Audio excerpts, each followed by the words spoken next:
Assalamualaikum warahmatullahi wabarakatuh. Bismillahirrahmanirrahim. Alhamdulillahirabbil alamin wassalatu wassalamu ala asyrafil anbiya'i wal mursalin wa ala alihi wa sahbihi ajma'in. Subhanaka la ilma lana illa ma 'allamtana innaka antal alimul hakim. Rabbi shrah li sadri wa yassir li amri wahlul 'uqdatam min lisani yafqahu qawli. Terima kasih diucapkan kepada pengurusi majlis, sahabat-sahabat sidang hadirin dan hadirat sekalian. Jadi ilmu jarah wa ta'dil seringkali dianggap satu ilmu yang agak sukar. Memang begitu pun sifat dia. Ilmu jarah wa ta'dil ni mana satu ilmu neraca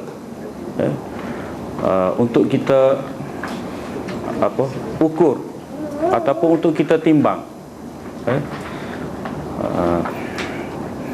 perawi-perawi. Siapa perawi itu? Sebab apa? Kita ni wajib mengikut sunnah Rasulullah sallallahu alaihi wasallam. Dan kita tidak akan dapat memahami Al-Quran kalau kita tidak berpandukan kepada hadis. Jadi untuk menentukan hadis tu, sebab apa? Siapa-siapa pun boleh kata ini hadis, itu hadis. Ada sebut dalam kitab ni Rasulullah beritahu lagu ni, sekian-sekian lagu ni. Jadi kita sebagai yang mempelajari hadis, yang mempelajari ilmu Islam, kita kena tahu siapa dia bawa cerita tu. Dia mesti ada perawi-perawi dia, pelapor-pelapor dia. Jadi pelapor tu kita kata daripada seorang perawi, daripada perawi yang lain. Daripada perawi ni ada atas lagi perawi dia sehinggalah sampai pada Rasulullah. Jadi rantaian tu seperti mana yang kita maklum itu dipanggil sanad. Jadi ulama hadis tidak hanya meriwayatkan hadis dengan sanad semata-mata saja. Bila kita kata dalam satu hadis itu ada sanad, pada beres dah. Mana hadis ni ada sanad. Bila ada sanad kita boleh terima. Tidak semudah tu. Jadi semata-mata hadis itu ada sanad. Bila kata hadis ni, contoh hadis kelebihan tarawih 30 malam tu, malam pertama seperti beribadat 100 tahun, malam kedua pahala nabi-nabi. Jadi kata tu riwayat Sayyidina Ali. Jadi seolah-olah dia rasa bila kata hadis tu riwayat Sayyidina Ali, maka boleh diterima. Ataupun dia kata hadis ni riwayat Tabarani, kata riwayat Al-Hakim. Jadi kita jangan kata jangan kita anggap bila hanya ada sanad maka beres dah. Tidak seperti itu. Jadi ulama hadis dia memeriksa perawi satu demi satu. Mana dia sudah tahu dah. Perawi ni lagu mana. Jadi untuk dia boleh keputusan perawi tu sifat dia macam ni, dia selalu ikuti. Dalam istilah dia tatabuk, dia perhati, turut. Kata-kata syekh ni dalam tempoh 3 tahun dia berada di Kuala Lumpur, kita kata. Jadi selama di Kuala Lumpur tu kita ikut majlis dia. Kemudian dia berpindah ke Johor, kita pergi. Bila berpindah ke Melaka, dia pergi, kita pergi ke. Jadi sifat imam hadis lagu tu. Jadi dia mengikuti perkembangan ulama tersebut untuk diambil hadis. Jadi keputusan bila dia kata siqah ataupun tidak siqah itu bukan kata sekali dia lihat kelih perawi, tak. Kelihatan, kelih. Sekali lihat perawi jadi terus dia buat kesimpulan. Tidak seperti itu. Jadi ulama hadis tidak hanya berhenti setakat mereka hadis dengan sanad tanpa mengenali nilai dan statusnya. Jadi untuk mengenali nilai dan status perawi itulah peranan ilmu jarh wa ta'dil. Perkataan jarh ini dari segi bahasanya cedera, cedera, luka. Tetapi jarh ini mana kita mencacatkan peribadi perawi itu. Bila kata dia ni ada selalu ponteng semaya jemaah, jadi itu sudah tajrih. Bila kata dia ni ingatan dia cukup baik, dia ingat Sahih Bukhari, kita kata itu satu ta'dil. Itu lawan kepada jarh. Mana ta'dil ni kita memberi kepujian, jarh itu kita mencacatkan peribadi dia, ataupun kita kata jarh itu mendiskredit, mendiskredit, ataupun ta'dil itu pula kita mengkreditkan, memberi kepujian. Jadi nampak tu tak? Jarh maksud dia apa? Ta'dil tu apa? Jadi sini disebut jarh ataupun tajrih, mana menyifatkan seseorang perawi dengan sesuatu yang menyebabkan keadilan ataupun ketepatan ingatan dia itu jadi jatuh.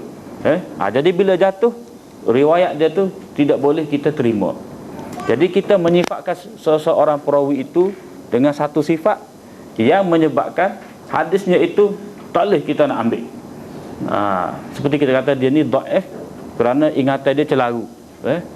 Sekali sebut lagu ni, sekali sebut lagu lain pula. Anak murid dia ni riwayat lain, anak murid yang lain pula. Jadi kalau 10 anak murid itu 10 versi, itu bukan masalah anak murid, itu masalah guru sendiri. Tetapi kalau 9 anak murid sebut lagu ni sama, seorang tu lain, itu masalah anak murid. Bukan kita tak boleh nak kata tajrih terhadap tuan guru dia. Tu pitah lalu.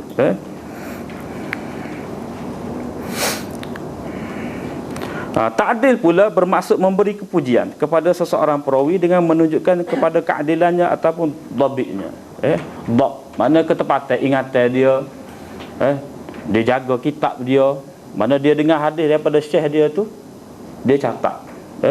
Lepas dia catat tu dalam majlis, ataupun dia ingat, kemudian dia lepas majlis tu dia catat balik, kemudian dia buat perbandingan dengan rakan-rakannya yang lain. Jadi dia panggil muqabalah, perbandingan, dia banding untuk menentukan tepat ataupun tidak tepat lafaz syekh tersebut disalin oleh setiap murid itu. Jadi mengikut takrif, ilmu jarh wa ta'dil lah ilmu yang membahaskan tentang mentajrih ataupun kaedah mentajrihkan perawi atau menta'dilkan mereka dengan lafaz-lafaz tertentu. Dia ada lafaz dia. Thiqah, thiqatun, dia beza. Thiqah satu lafaz, thiqatun satu lafaz yang lain. Au sakun nas, mana orang yang paling thiqah lain pula. Dia ada tingkatan dia, lafaz-lafaz. Lepas tu antara thiqah dengan thiqatun dia tidak sama, berbeza. Macam kita kata Imam Malik, Imam Malik salah kalau kita kata Imam Malik thiqah. Imam Malik kita kata imam. Jadi istilah imam dalam jarh wa ta'dil itu dikata yang tinggi. Jadi tidak sama antara imam, thiqah, thiqatun ataupun thiqatun sabtun ataupun lafaz yang lain au sakun nas. Ni kalau kita letak kepada Imam Malik ataupun seperti Sufyan Ats-Tsauri, Ibnu Uyainah, itu sesuai. Imam Bukhari Amirul Mukminin fil hadis, itu dia ada tingkatan dia. Dr. Muhammad Abu Lais mendefinisikannya sebagai satu ilmu yang mengkaji tentang para perawi dari segi ta'dil, yang mengelokkan mereka atau mentajrih yang memburukkan keadaan mereka. lebih kurang tak adil lah, serupa. Mana dia ilmu ni, mana kita nak membincangkan sifat perawi. Jadi setelah satu sifat ataupun satu gelaran telah diberikan kepada perawi itu, maka ada kesan. Sama ada riwayat dia tu kita boleh terima ataupun tidak boleh diterima. Tu je. Jadi segi ta'rif dia nampak mudah ilmu ni.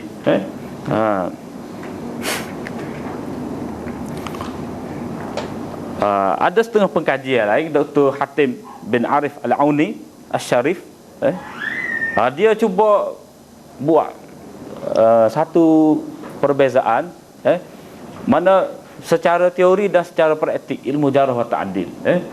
Kalau sekadar kita menceritakan perawi ni, menyebutkan perawi ni sifat lagu ni, perawi ni thiqah, perawi ni dhaif, perawi ni matruk, ulama hadis tidak mengambil riwayat daripada dia, ini sekadar ditulis hadis dia, itu dipanggil ilmu jarh wa ta'dil teori nazari. Satu lagi ilmu jarh wa ta'dil amali ataupun tatbiki. Setelah kita mengetahui sifat-sifat perawi, kita pula cuba nilai perawi tersebut. Lepas tu kita lihat pula riwayat dia. Sini ada sebut memberi kepada perawi kedudukan. Mana kita ambil tu, kita tasbih lah. Ambil satu lafaz tu kita letak pada perawi. Jadi hasil daripada tu riwayat dia sama ada diterima atau ditolak. Jadi kandungan ilmu ni, dengan kata lain, mana merangkumi kepada kriteria lagu mana kita boleh bagi jarh kepada dia, apakah yang mengharuskan, apakah yang menjustifikasikan kita untuk menghukum sesuatu pada perawi. Perawi yang tidak dikenali, majhul istilah dia, ataupun mastur. Lepas tu perawi yang tidak perlu kepada ta'dil. Perawi tidak perlu kita kata siqah kepada dia. Dia ni masyhur dah. Seperti Imam Pak Abu Hanifah, Imam Asy-Syafi'i, Imam Malik, Imam Bukhari, hak tu tak payah kita nak ta'dil dia dah. Jadi mereka ni kedudukan yang tinggi, tidak perlu kepada ta'dil. Seperti sahabat, sahabat kulluhum udul. Sahabat ni sudah adil dah. Mana kalau kita tak tahu sahabat pun, kata kita baca dalam satu hadis, dalam satu sanad, kita kata an Sa'id ibn Musayyab an rajulun minas sahabah. Diriwayatkan daripada Sa'id bin Musayyab daripada seorang lelaki daripada sahabat. Siapa dia sahabat tersebut? Kalau kita tak tahu, sama ada Abu Hurairah ke, Anas ke, Jabir ke, itu tidak menjadi masalah. Tu kaedah dia. Lepas tu dia ada lafaz dia ada pertentangan. Seorang perawi itu, imam-imam jarh wa ta'dil berbeza pendapat tentang dia. Ada kata dia ni siqah, ada kata dia ni tidak siqah.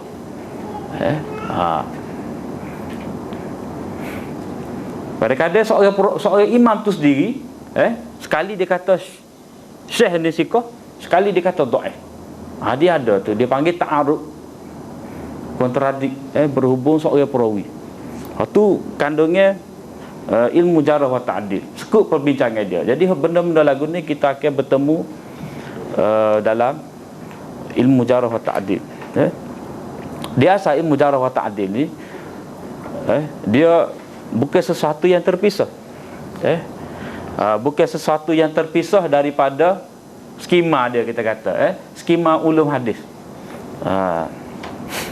Kalau kita merujuk kepada ketah-ketah yang ada dalam koleksi ni, kalau kita dapat kembalikan mana kita nak letak ilmu jarh wa ta'dil, itu berada dalam ilmu riwayah. Ilmu riwayah, ilmu dirayah itu pengkajian matan. Kita memahami makna makna hadis. Bagi tak dia ada sebut dah. Memahami makna hadis. Adapun riwayah ni, lagu mana riwayat itu dinukilkan kepada kita. Jadi tentu sekali melibatkan perawi. Jadi perawi itu di bawah ilmu riwayah, Dia ada ilmu sejarah perawi, tarikhur ruwah, ilmu riwayah ataupun ilmu perawi-perawi dipanggil ilmu rijal, ilmu rijal. Mana kita mengenali perawi itu, ilmu rijal dengan ilmu jarah wa ta'dil, kita nampak dia macam sama tetapi dia ada perbezaan dia. Ilmu rijal ni sekadar memperkenalkan perawi. Jadi bila kita kata kitab rijal, mana kitab yang membukukan ataupun menyebut perawi-perawi, tak kira siapa. Contoh kita kata Siyar A'lamin Nubala, kitab Hafiz Az-Zahabi. Jadi dalam kitab tu dia himpun tokoh-tokoh. Itu kitab rijal.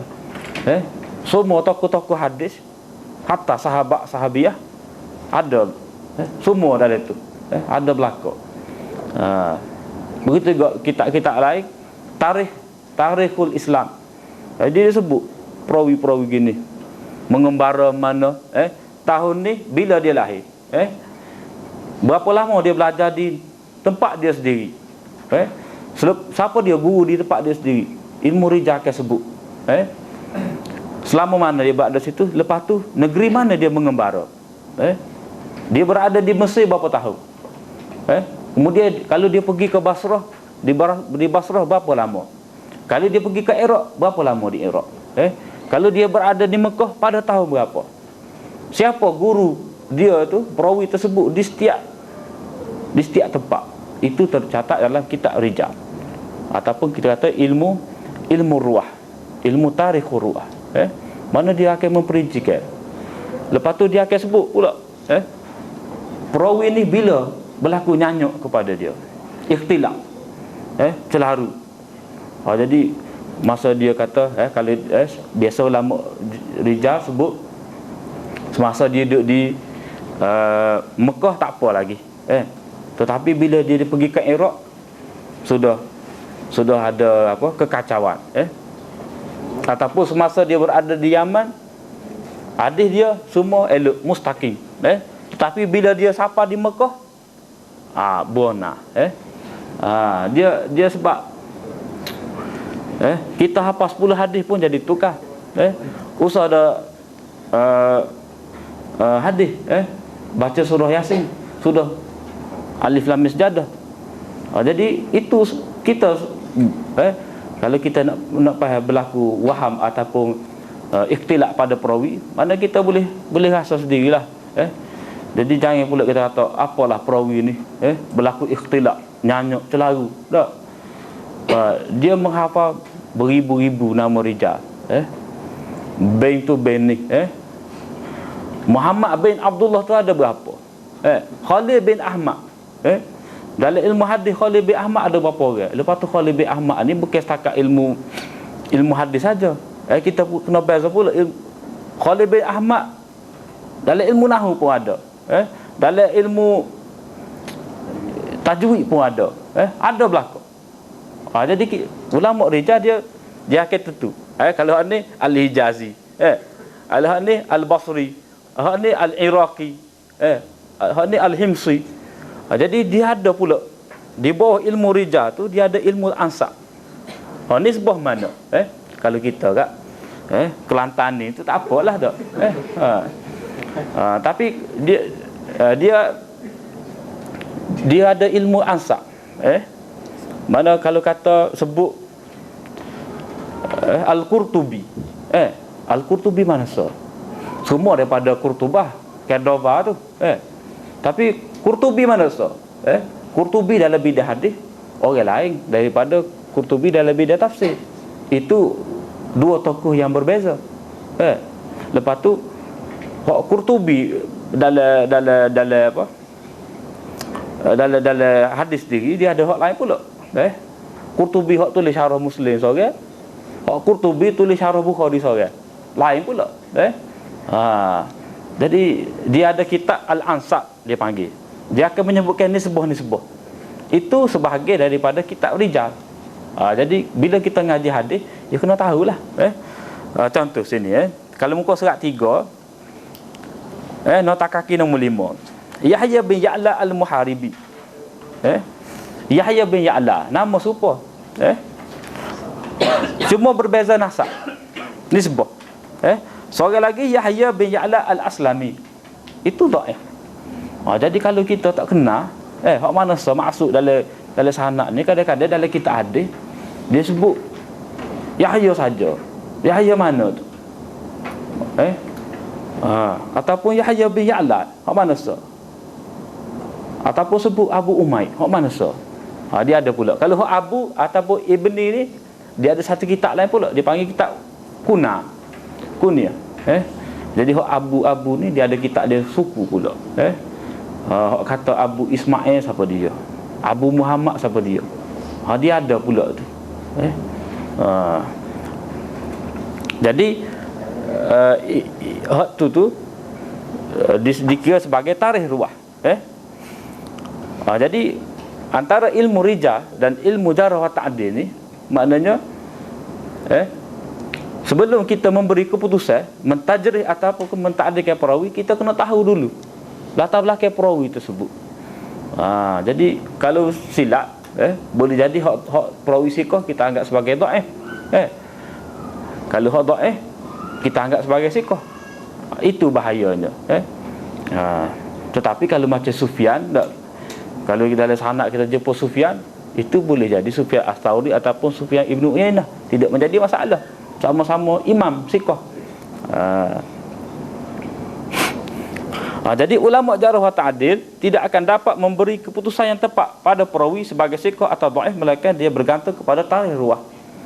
Oleh sebab itu, Ibnu Ali Al-Madini, guru kepada Imam Bukhari, kata ma'rifatul rijal nisful ilm. Jadi kena perawi dulu baru boleh kita tahu hadis. Maknanya ilmu rijal termasuk bawah dia tu ilmu jarh wa ta'dil, itu sebahagian daripada ilmu hadis. Separuh dah ilmu. Kalau kita tidak tahu, kena belajar. Jadi ilmu hadis ni bukan setakat mengetahui hadis tu sendiri, tetapi perawi-perawi dia.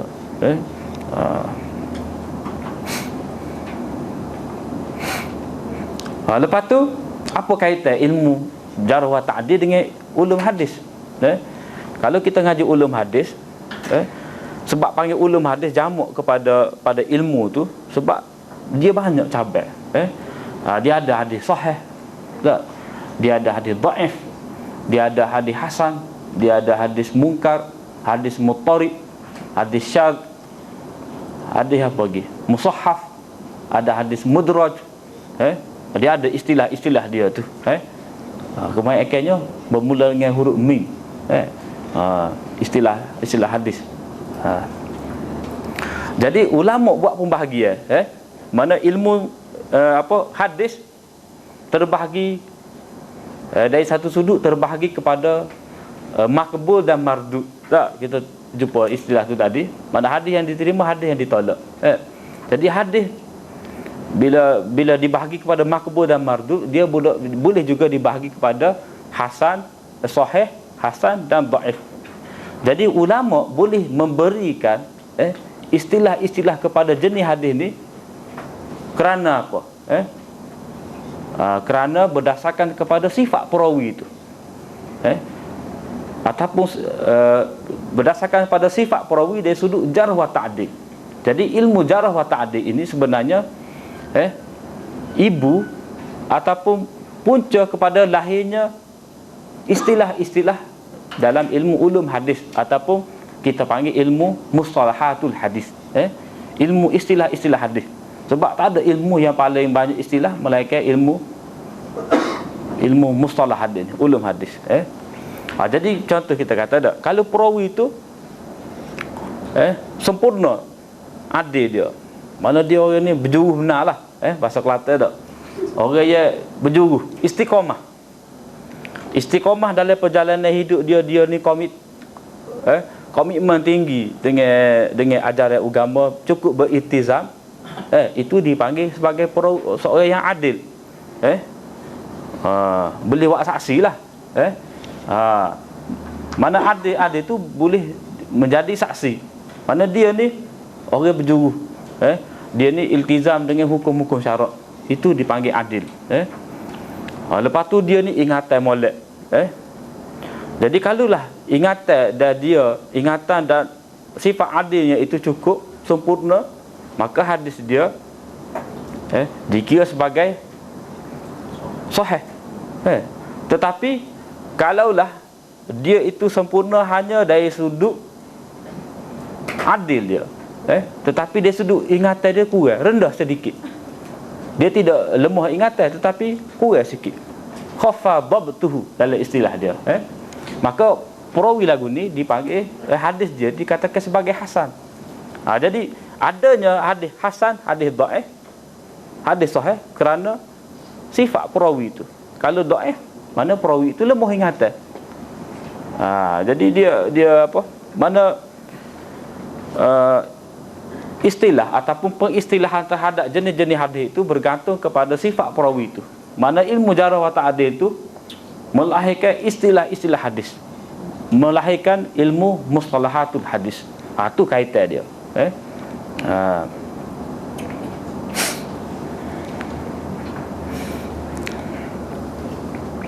Kalau tengok muka surat 3 tu, hubungan ilmu ini dengan ulum hadis, baris kepak daripada bawah. Sebagai contoh, syarat-syarat hadis sahih mestilah perawi yang adil, dhabit. Dhabit mana ia kuat ingatan. Dalam istilah dia ada itqan, mana dia teliti benar, tasabut, mana memberi apa, orang kata cakna terhadap apa yang dia riwayat. Tidak berlaku terputus sanad, tidak ada syaz, tidak ada illah, tidak ada syaz, mana tidak ada percanggahan. Dia perawi ni, semata-mata dia siqah, itu tidak menjamin, kita sebut dah semalam dah, tidak menjamin riwayat itu dia tu, riwayatnya itu sahih.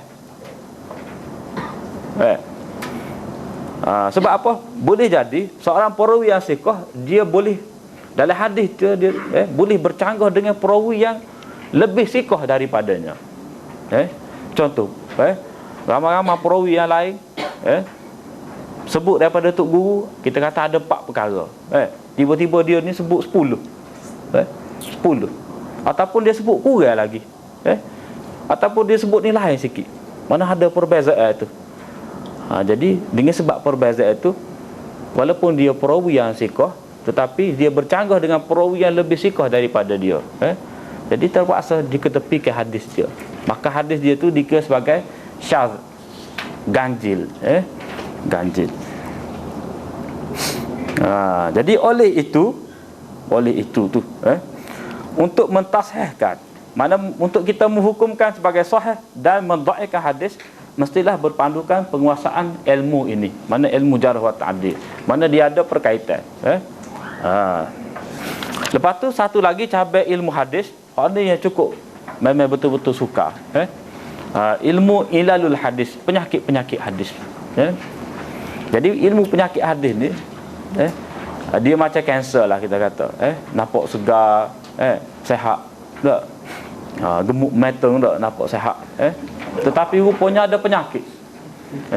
Ada penyakit. Dia ada apa? Tumor. Ada tumor dalam. Jadi tak nampak, hanya dikenal oleh doktor dia. Dia tengok mata nampak kuyu macam tengah-tengah hari tak? Kuyu. Jadi malak, ada lapu signa. Jadi bagi doktor dia kata ada masalah. Begitu juga hadis tu sekali lalu nampak sahih, tetapi bila diberi kepada ahli dia kata ada masalah ni, ada masalah. Walaupun semua ni siqah, tetapi hak ni hak ni betul ke tak dia dengar hadis ni daripada syekh tersebut, walaupun dia tu pernah bertemu, kita kata perawi A dengan perawi B sesama, pernah bertemu, ada mengambil riwayat, tetapi hak hadis ni adakah dia memang ambil daripada guru tersebut? Sebab tidak semestinya tak, bila kita belajar dengan seorang tu, semua riwayat ataupun semua ilmu kita ambil daripada dia. Ini maklum, Tak. Kalau kita di satu fakulti, ada doktor-doktor, bukan semua doktor tu kita belajar daripada dia. Kita ada belajar dengan setiap doktor tu, tetapi benda yang berbeza. Dengan doktor ni kita belajar fiqh, dengan doktor ni kita belajar usul fiqh, dengan doktor ni kita belajar ulum Quran. Jadi lain-lain dah. Jadi tidak semestinya hadis daripada seorang syekh tu telah didengar oleh seorang perawi lain ke semua sekali. Boleh jadi sebahagian. Jadi ada yang dia dengar sendiri, ada dia dengar melalui perantaraan. Jadi boleh jadi perantaraan tersebut telah digugurkan. Boleh jadi tidak disebut. Jadi itu satu penyakit. Satu penyakit. Jadi walaupun sezaman pernah berguru, tetapi tidak semestinya ke semua hadis diambil. Ada tidak diambil. Ya, masalahnya yang tidak diambil itu dianggap sebagai diambil. Jadi secara sepitah lalu kita nampak macam diambil. Itu yang menjadi masalah. Jadi antara ilmu jarh wa ta'dil dengan ilmu ilal hadis dia ada perbezaan. Sebab apa? Ilmu ilal hadis dia masalah berlaku kepada perawi-perawi siqah. Tidak timbul masalah nak tajrih. Kemudian kepentingan ilmu jarh wa ta'dil, mana kalaulah kita tidak mengetahui istilah-istilah, kaedah-kaedah, kayu ukur dia, kita tidak dapat menentukan status hadis. Kita tidak dapat menentukan status hadis. Jadi walaupun kita boleh berbahasa Arab, kita boleh balik kitab rijal, boleh baca kitab rijal, tetapi belum tentu lagi kita dapat menentukan penilaian terhadap perawi dengan semata-mata kita kata saya ada kitab Takribut Tahzib. Jadi buat mari sesana, suruh saya semua beres. Saya boleh dhaif kata, hak ni dhaif, hak ni kata sahih. Itu belum cukup. Itu kita ada takrib.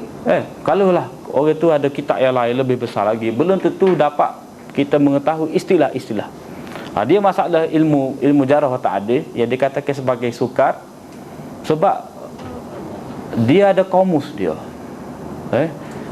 Dia tak ada cetak satu kamus jarh wa ta'dil, tak ada, tapi kita panggil kamus lah jarh wa ta'dil. Dia ada, siapa dia lepas ni nak susun, persilalah. Jadi dia ada kamus dia, istilah-istilah dia. Jadi istilah-istilah dia ni boleh jadi berbeza dari seorang imam dengan imam yang lain. Macam Imam Bukhari, dia ada istilahnya munkarul hadis. Dia tidak sama istilah munkarul hadis ni di sisi ulama lain, berbeza. Munkarul hadis dari sisi Imam Bukhari bermakna perawi itu seorang yang tidak boleh diriwayat, la tahillu ar-riwayatu anhu, tidak halal riwayat daripada dia. Itu lafaz yang cukup berat. Dia ada perbezaan istilah di sisi imam-imam. Seperti la ba'sabi, tak apa dengan dia. Bagi jumhur ataupun majoriti ulama jarh wa ta'dil, la ba'sabihi, tak apa dengan dia tu, tak ada hal dengan dia tu lafaz ta'dil yang rendah. Tetapi bagi Ibnu Ma'in, Yahya Ibnu Ma'in, dia kata itu siqah. Beza dah tu. Antara siqah dengan laisa bihi ba's, tak apa. Ada beza. Macam ni lah. Seorang tu ayat cerita pada kita, lagu mana betul kalau ayat dia tu boleh dipercayai. Tapi orang lain pun kata tak apa, bolehlah. Bolehlah kita kata. Kalau nak back dah, bolehlah. Bolehlah. Jadi bukan kata bagus. Bukan kata bagus, tapi bolehlah. Jadi ada beza tu.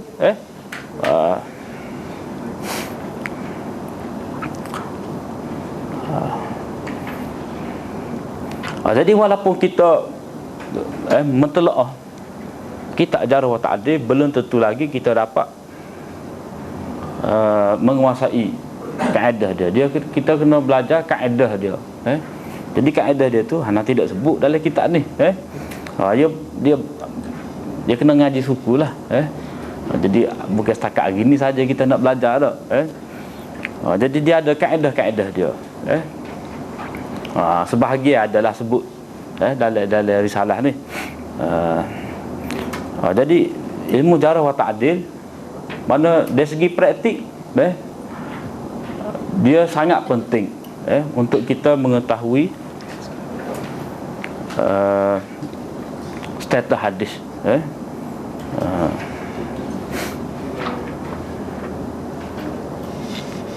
Ada sebagian yang kita boleh cakap-cakapkan sikit lah.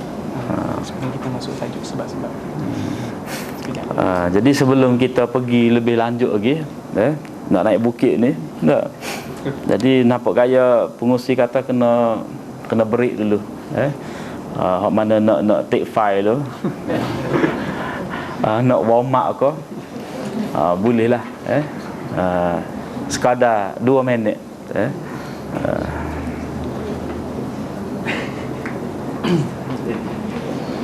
Jadi kita berehat kejap ya, 2 minit. Siapa yang ngantuk tu?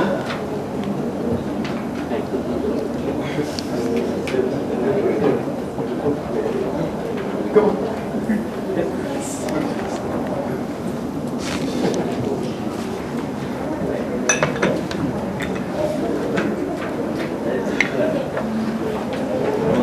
Berapa dia kita ada berapa minit lagi? 45 minit. 45 minit.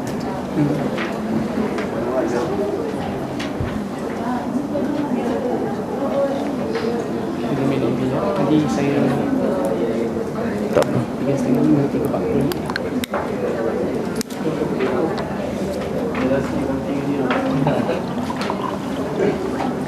Ini tengah hari kan saya. Dia kena banyak jerk sikit. Tu. Kita dari masuk.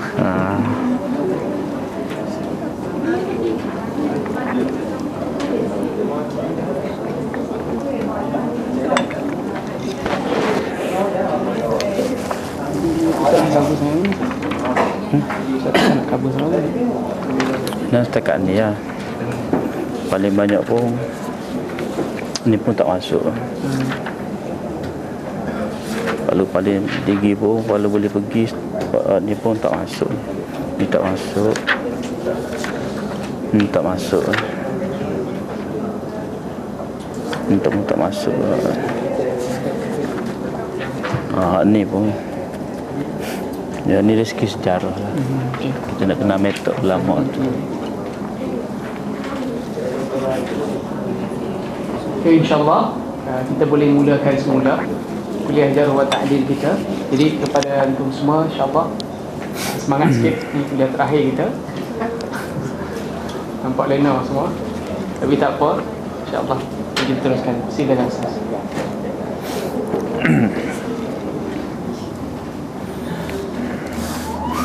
Jadi bukit nak naik ni tidaklah tinggi mana. Dia nak turun bukit ni sebenarnya. Sebab kita nak lihat sejarah. Sejarah mengapa ilmu jarh wa ta'dil ni muncul. Jadi pertama sekali ilmu jarh wa ta'dil ni muncul sebab nak menjaga keaslian sumber agama. Jadi kalaulah kita kata hadis tu kita terima daripada sesiapa sahaja, itu cukup bahaya. Sebab boleh jadi golongan fasik, zindik, dia buat masuk hadis-hadis dia tidak masuk akal. Seperti mana dibincang tadi dalam ilmu dirayah, pada hadis dia macam-macam.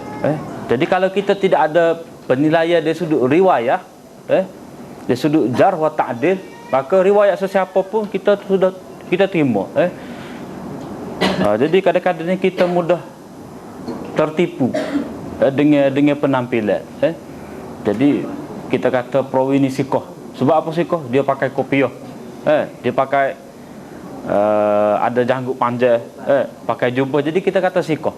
Itu satu ukuran yang tidak tepat. Sebab di kalangan perawi-perawi hadis ni dia macam-macam. Mungkin semua orang Arab.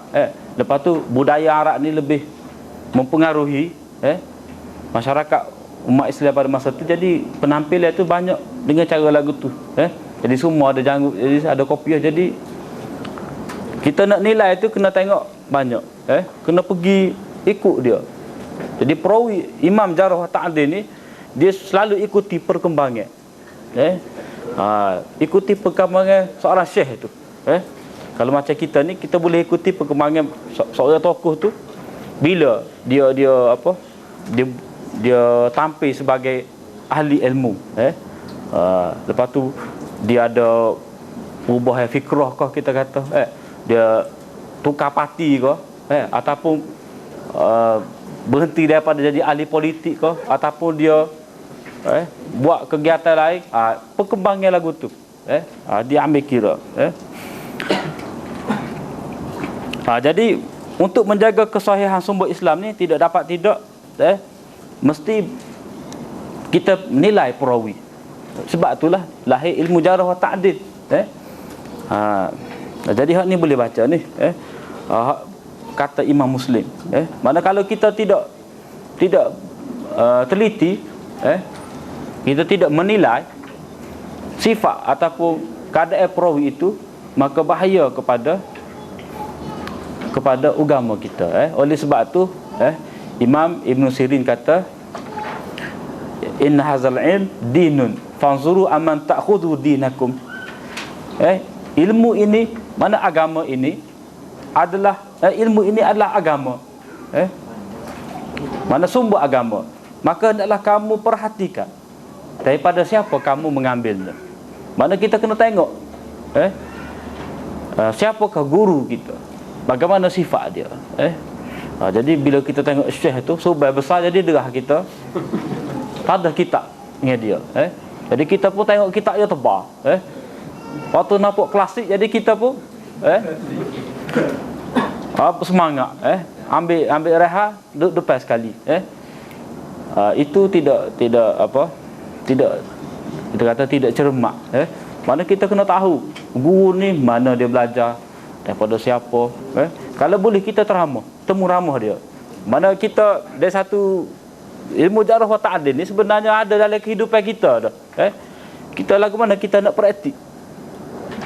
Kadang-kadang kita nak belajar, mana kita kena kenal dulu siapa kita nak ambil pendapat. Kadang-kadang kita jumpa pengalaman adalah ada dua tiga orang dah. Kita pergi kedai dia tu, dia ada tulis.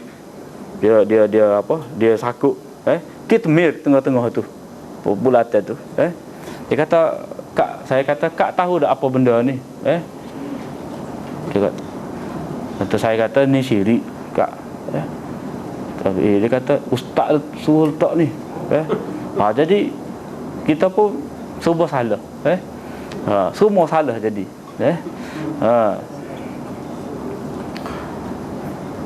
Jadi dia kata ustaz. Jadi itu ta'dil dia.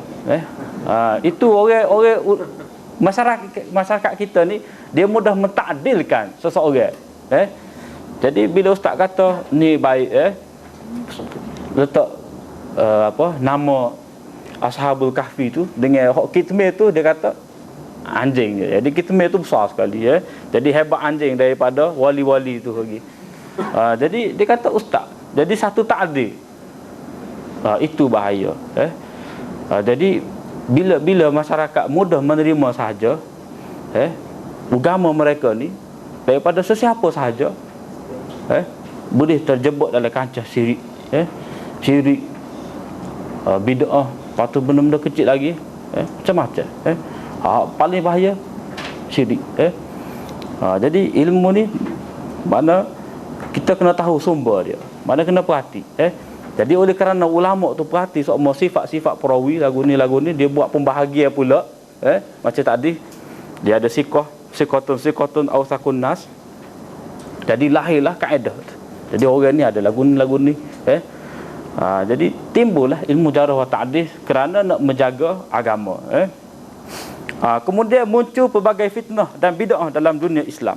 macam-macam faham setelah pembunuhan Sayyidina Osman tercetus fitnah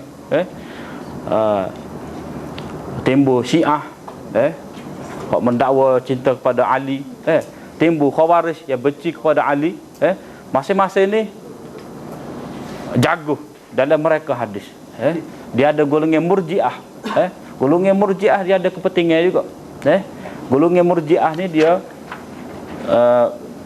selagi kita beriman buat maksiat apa pun tak apa itu panggil Murji'ah. Mana iman kita tu tak apa saya berlaku macam ni tak apa sebab saya Muslim, tak apa lagi itu unsur Murji'ah.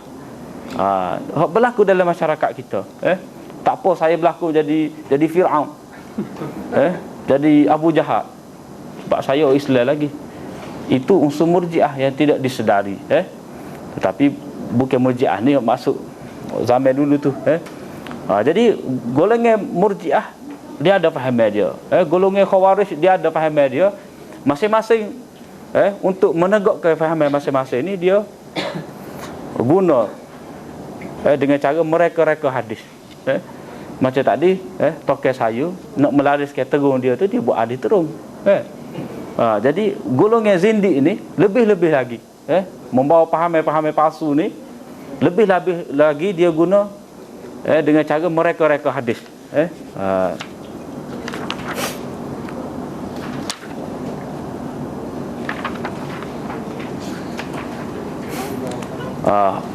masalah pendustaan dalam aliran Syiah dengan mereka hadis ni ini diakui oleh tokoh mereka sendiri umpamanya Ibnu Abil Hadid dalam syarah Nahjul Balaghah dia kata ketahuilah punca pendustaan dalam hadis kelebihan Ali terutamanya ialah golongan Syiah. Tu punca dia. Jadi ulama nak lawan ni gunalah ilmu jarh wa ta'dil. Nak kesal perawi ni fahaman dia macam mana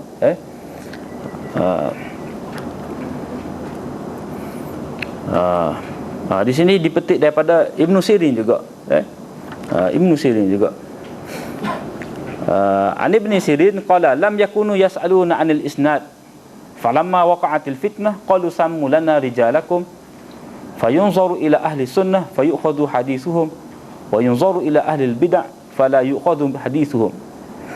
Jadi Ibn Sirin kata kami ni golongan-golongan hak salah dulu ni golongan sahabat apa semua ni tidak ketat mana nak tanya sanak siapa dia ya supaya kita lah ni lah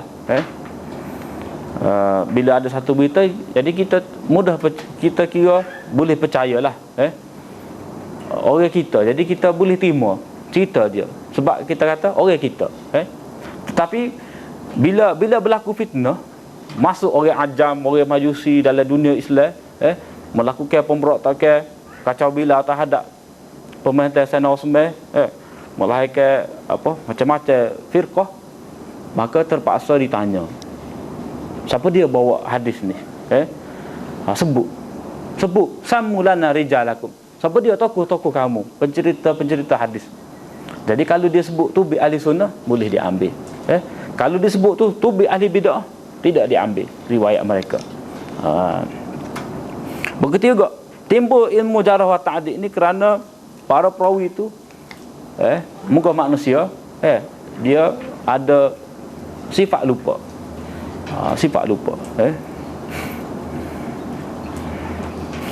kemudian faktor yang timbul juga ilmu jarh wa ta'dil ni bila bilangan perawi tu dan riwayat banyak saja ramai perawi dan banyaknya riwayat.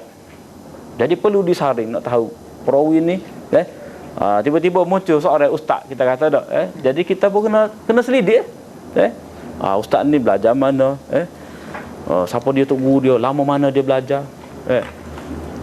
gapo yang dia belajar dia akan timbul lagu tu. Begitulah yang berlaku di zaman periwayatan hadis.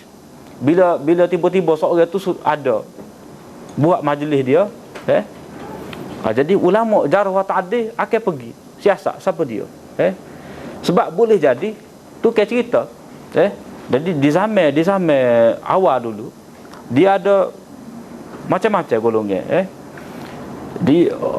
Ada majlis fiqh, ada majlis zuhud, tasawuf, ada majlis hadis, ada pula majlis tafsir Quran. Ada pula hak bahagian cerita-cerita ni, hikayat-hikayat. Jadi oleh kerana ada golongan tertentu nak dapat kemasyhuran, dia bukan ahli hadis.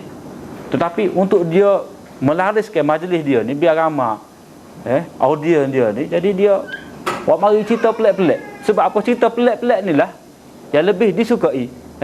Tak, kalau boleh cerita tidak seperti orang lain, orang kata cerita baru ni kita boleh mari, kita boleh masuk majlis dia ni. Itu perannya tukar-tukar cerita khusus. Jadi bila ada khusus ni, jadi ulama terpaksa kena perhati, kena cek balik. Hak mana betul-betul ahli hadis, hak mana khusus menyamar jadi ahli hadis. Jadi khusus ni banyak punca-punca hadis-hadis maudhu' daripada dia. Hak contoh kita jumpa, umpamanya wirid, Allahumma antas salam wa minkas salam. Lepas tu wa ilaika ya'udus salam, fahina rabbina, ana pun tak ingat apa ke mana. Bisalam wa adkhilnal jannata daras salam, tabarak wa ta'ala ya zal jalali wal ikram. Jadi hak panjang-panjang ada salam-salam belaka itu rakaat itu ke cerita sebenarnya. Jadi hak riwayat sahih, rekah aja Allahumma antas salam wa minkas salam, tabarak tabarak.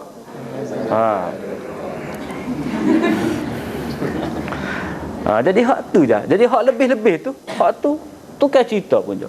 Jadi tukar cerita ni dia sukalah lebih. Dia ada rima dia. Jadi kalau hak lebih pelik-pelik ni, itu peranan khusus. Jadi kalau seorang perawi tu dia tidak dapat membezakan mana ahli hadis tulis, mana tukar cerita. Jadi riwayat tu campur. Jadi itulah peranan ulama jarh wa ta'dil. Dia kelas lalu. Hak ni ahli tukar cerita tak boleh. Hak ni ahli hadis boleh. Hak ni ahli ibadat. Kita kena pilih-pilih hadis dia. Sebab itulah oleh kerana macam-macam jenis orang yang berada dalam dunia Islam ni, hak bawa ilmu, bawa maklumat ni, jadi ulama terpaksa saring dengan kaedah itulah jarh wa ta'dil. Jadi ilmu ni sebenarnya kadang-kadang kita terpaksa menyentuh peribadi. Atau ulama ni dhaif. Ulama ni ingatan tak molek. Ulama ni perawi ni kata ada apa? Ada minum sejenis minuman. Tak. Ada hak ni dia malah maya jemaah. Dia ada belaka tu. Jadi kadang-kadang kita terpaksa menyentuh peribadi. Yang dikatakan sebagai mengumpat. Jadi adakah dengan ilmu jarh wa ta'dil ni dika sebagai ilmu mengumpat? Jadi tidak betul kita belajar dia. Jadi pada zahirnya ilmu ni tak molek. Sebab kita menyentuh peribadi orang. Sebab tu ulama kata dua golongan hidup tepi api neraka. Bahaya. Mana di tepi jurang. Jurang kebinasaan. Seorang hakim. Sebab hakim dah kata, saksi ni tak boleh terima dia ni. 3 hari dah, 3 minggu dah kita tengok dia mai jemaah. Jadi hakim dia kena buat nilai belaka tu. Dia cerita peribadi orang. Satu lagi ulama jarh wa ta'dil ni. Jadi seolah-olah ilmu jarh wa ta'dil ni tidak harus sebab apa? Menyentuh peribadi, mengumpat orang. Tetapi ulama dia ada kaedah. Menolak bahaya yang lebih berat, itu lebih utama lagi.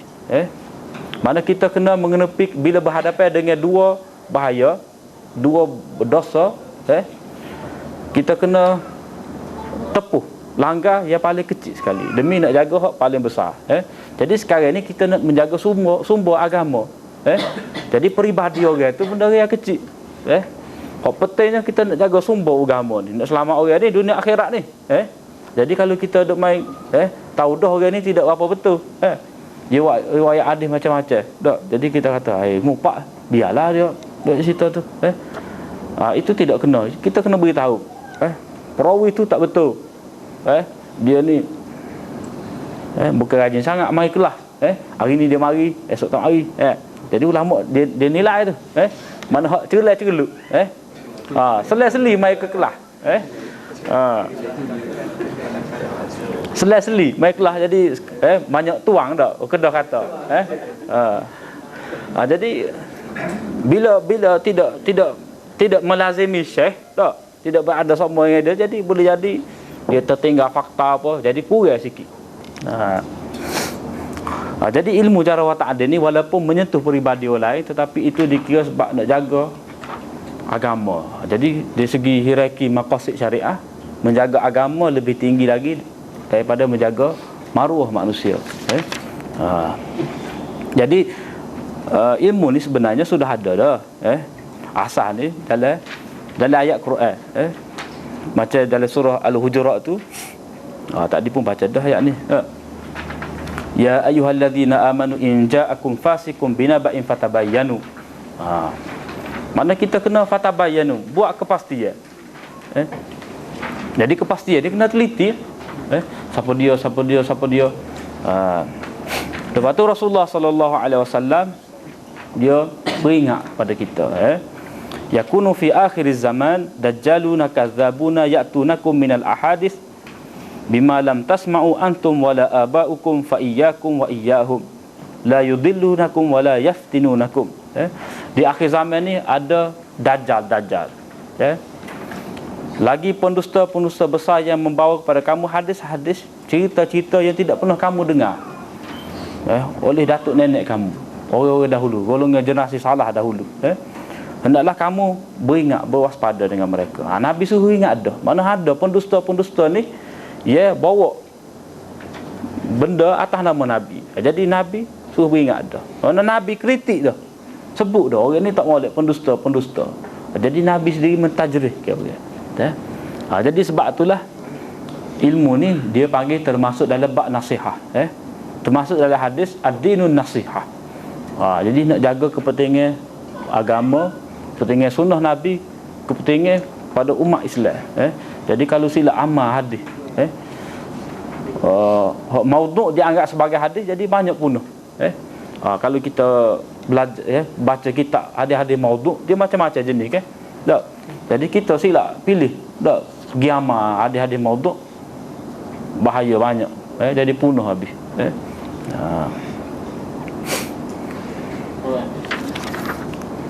Itu maknanya ilmu ini memang disyariatkan. Jadi dituntut kita belajar. Dari segi hukumnya dia tidaklah fardu ain. Ilmu ini adalah fardu kifayah. Mana di setiap tempat dia kena ada orang belajar. Kalau tak ada, jadi fardu ain kepada semua. Tapi bila seorang belajar, itu sudah melepaskan untuk orang lain. Itu dari segi skema dia lah, skema hukum fiqh. Tetapi bila kita belajar hadis, ilmu jarh wa ta'dil tidak boleh diabaikan. Jadi kalau kita ngaji Sahih Bukhari saja, tidak ngaji ilmu jarh wa ta'dil, itu tidak memadai. Dia kena ada. Sebab perawi dalam Bukhari pun dia tidaklah perawi kata sikoh mutlak. Dia ada sikoh daripada guru ni. Kalau guru lain tidak sikoh pula, dia ada perawi lagu tu.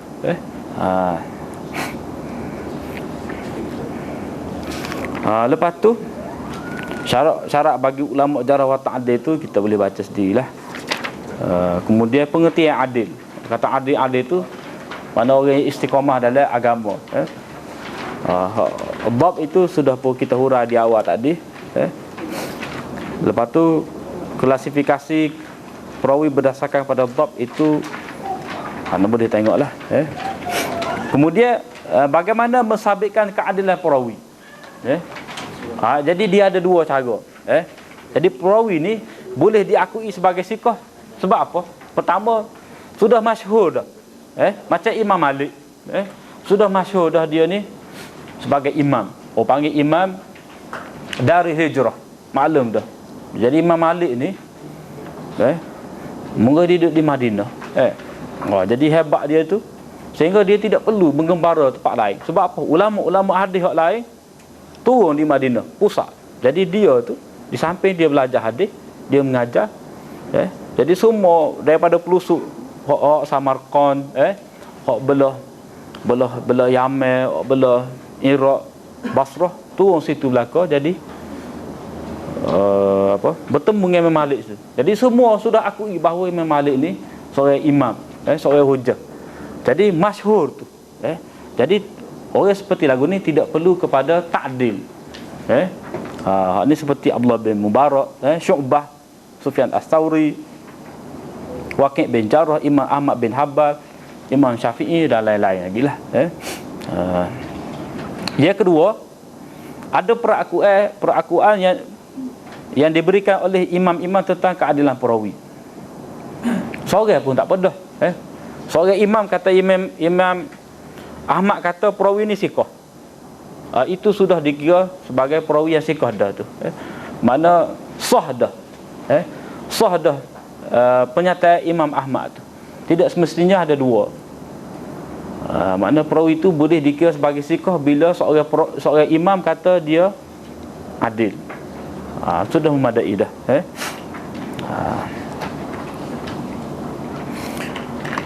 Ini hak asas lah, semua sepakat. Cuma di samping itu ada beberapa kaedah lagi nak mentakdirkan perawi ini yang masih lagi khilaf di kalangan ulama. Seperti takdir secara sama. Kalau seorang ulama tu kata seorang siqah telah menceritakan kepada saya, hadasani man asiku bihi. Adakah takdir tersebut secara sama tu kita boleh terima? Hak ni biasa dalam kitab ada. Imam Syafi'i sering sebut, seorang yang siqah telah menceritakan kepada saya. Siapa dia? Jadi adakah kita boleh terima ataupun kita perlu tolak? Oleh sebab tu kaedah ni tidak dipakai. Sebab apa? Boleh jadi perawi itu siqah di sisi Imam Syafi'i. Mana Imam Syafi'i dengan segala maklumat yang dia ada, dengan sekadar kajian dia terhadap perawi itu, dia kata siqah. Tetapi mungkin bagi ulama jarh wa ta'dil yang lain kata perawi ini ada masalah.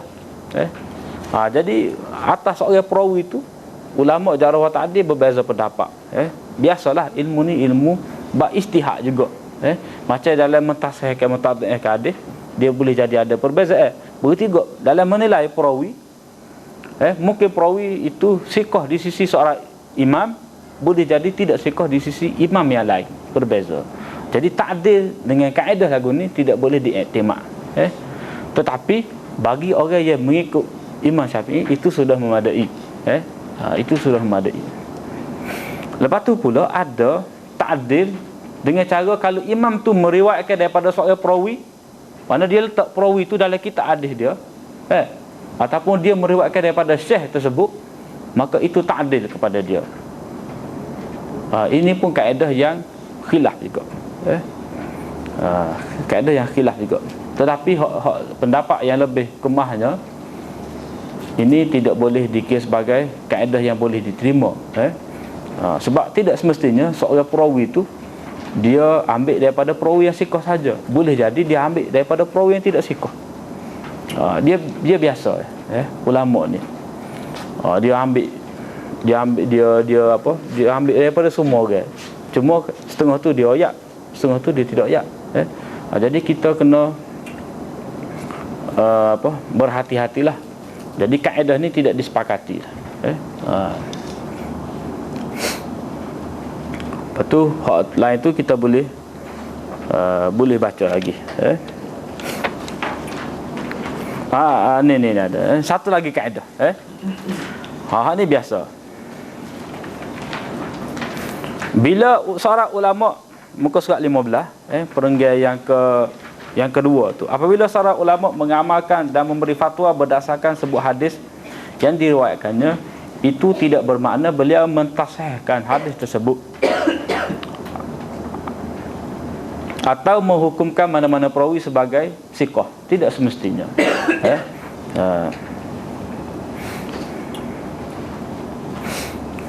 Begitu juga boleh baca tu. Begitu juga bila perawi, bila seorang imam itu dia meriwayatkan hadis tersebut, kemudian dia tidak beramal dengan hadis tersebut, tidak bermakna dia mentajrihkan perawi itu. Jadi semata-mata riwayat tidak boleh dianggap sebagai tashih dan juga sebagai tad'if kalau tidak amal. Itu perkara yang biasa berlaku di kalangan ulama.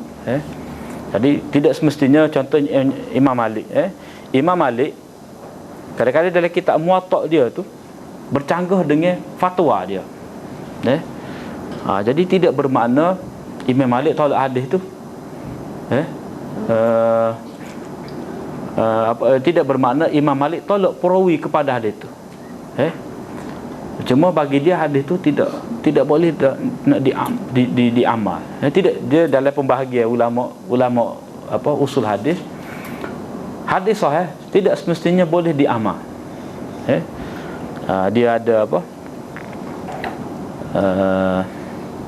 dia ada pembahagian. Hadis makbul terbahagi kepada ma'mul, lepas tu ghairu ma'mul. Jadi hadis boleh amal ni tak apalah. Hadis yang tidak boleh diamal ni seperti hadis yang kita kata hadis sudah mansuh. Tak. Contoh hadis yang mansuh ni, kita semaya, masa semaya tu dia tatbik, kita letak tangan kita di lutut, ataupun kita, masa nak sujud tu kita angkat tangan. Nak sujud angkat tangan, bangun daripada sujud kita pun angkat tangan. Ada dalam hadis, tapi itu tak boleh nak diamal sebab sudah mansuh. Hadis itu sahih, tapi tidak boleh diamal. Contoh, begitu juga bagi Imam Malik, ada setengah hadis itu dia tidak amal, fatwa dia bercanggah dengan hadis tersebut, bukan bermakna dia pertikaikan guru-guru dia. Jadi hadis tu dia tidak beramal sebab apa? Dia bercanggah dengan kaedah dia. Sebab Imam Malik ni dia ada kaedah dia. Kalau kita ngaji usul fiqh, dia ada kaedah dia, amal ahli Madinah. Jadi Imam Malik dia memberi nilai yang istimewa amal penduduk Madinah. Dia kira sebagai lebih kuat lagi daripada hadis yang diriwayatkan oleh seorang perawi. Sebab penduduk Madinah ni, sebab Imam Malik ni dia termasuk dalam atba' tabi'in. Jadi jarak dia dengan zaman sahabat tabi'in itu tidak jauh. Jadi penduduk Madinah dia mewarisi sunnah Nabi.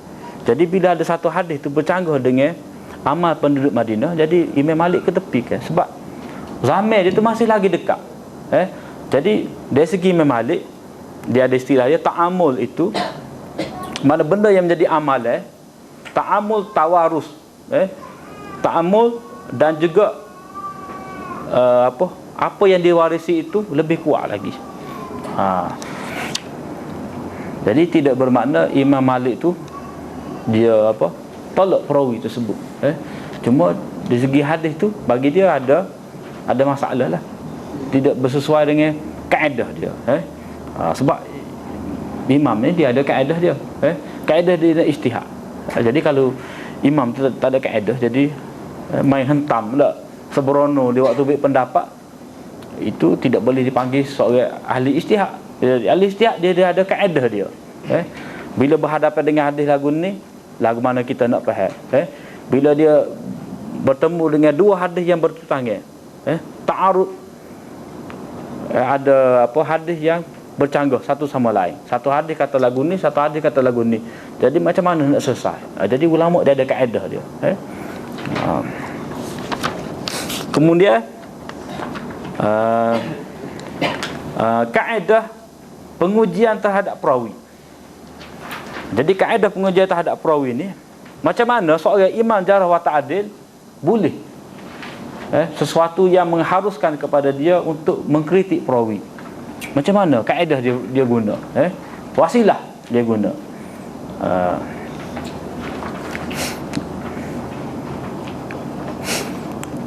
Pertama sekali mereka memerhatikan tidak tanduk perawi dan melihat perjalanan hidup mereka.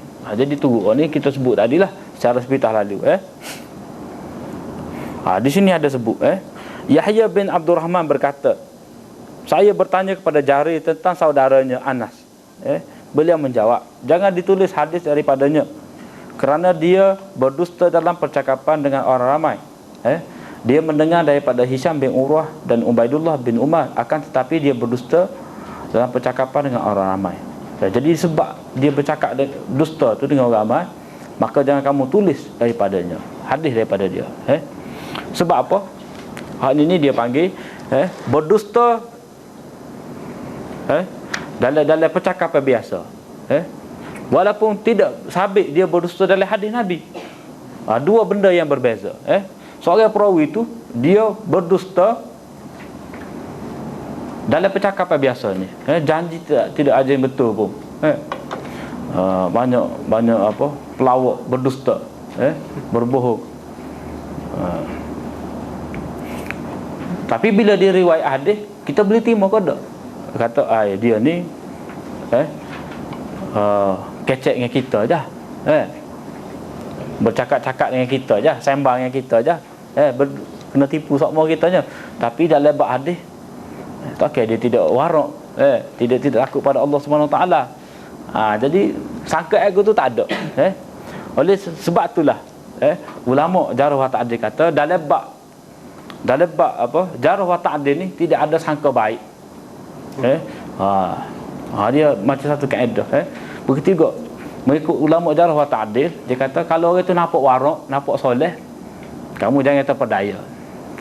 Kena beringat. La taqtaru bis salihin. Jangan terpedaya dengan orang soleh ni, dia banyak cerita dia. Jadi kita kena berhati-hati. Jadi kesal kalau kita belajar jarh wa ta'dil, jadi kita mudah beringat dengan orang.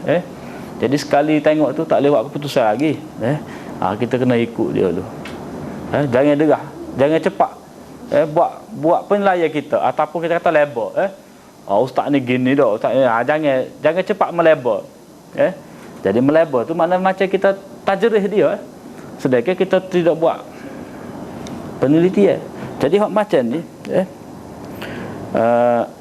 jari tu dia boleh kata Anas tidak boleh dipercayai sebab dia tahu dah muka adik-beradik dia yang kecil lagi duk apa pergi mari duduk bergaul bergaul daripada kecil lagi. Jadi perawi lagu ni walaupun dia tidak terbukti berdusta dalam hadis Nabi, tetapi bila sudah dia terbukti berdusta dalam percakapan dengan orang ramai, dia sudah jadi perawi yang tidak boleh dipercayai. Jadi dalam istilah ulama jarh wa ta'dil dia panggil muttaham bil kadzib, dituduh berdusta. Tapi kalau perawi itu memang terbukti dah, dia ni mereka hadis sama, dia cerita hadis Nabi gini, Nabi sebut gini, padahal tidak. Jadi perawi ini dipanggil kadzab, sudah terbukti dah dia sebagai pendusta. Tapi kalau macam Anas tadi, dia ni dalam bab hadis tidak terbukti lagi, tetapi dalam percakapan biasa sudah terbukti. Itu dipanggil muttaham bil kadzib. Jadi jari boleh buat keputusan tentang Anas ni sebab dia bergaul. Dia bergaul. Kemudian dengan cara mengemukakan soalan-soalan kepada perawi, dia tanya sosok.